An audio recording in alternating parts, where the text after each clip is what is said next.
So I was having a chat with a mate just this week, and we were talking about this stock, Novo Nordisk, and I said, "Yeah, I really like it. I'll hold it." Um, and his response was, "Aren't I a little too late to enter Novo?" Novo obviously being the stock. And I just thought for a second. I said, "Okay, right. Let me just show you this chart." Okay. And so I sent this to him, and he was like, "Yeah, that makes perfect sense."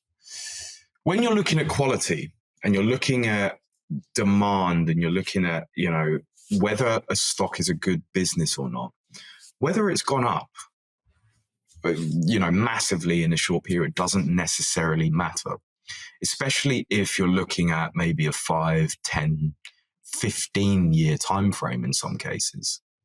The problem with being a trader in the short term and then thinking about your passive portfolio, which everyone should maintain one, by the way, is that you kind of get stuck in two different biases. You're like, "Oh, but this stock's gone up. There's momentum behind it. It's going to fade soon. Oh, I need to get out." And you start crying and, worrying too much.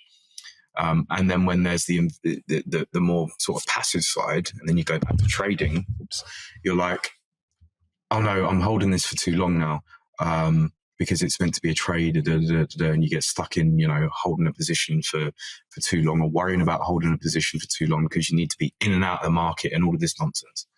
When in reality, you can do both. But when it comes to passive and you're holding quality stocks, time frame is irrelevant, especially if you're receiving dividends as well, because they can compound. So always bear that in mind, that just because something's gone up quickly, if it's quality and the fundamentals are still there, it's irrelevant. It's completely irrelevant, especially when there is strong foresight and strong guidance for the future.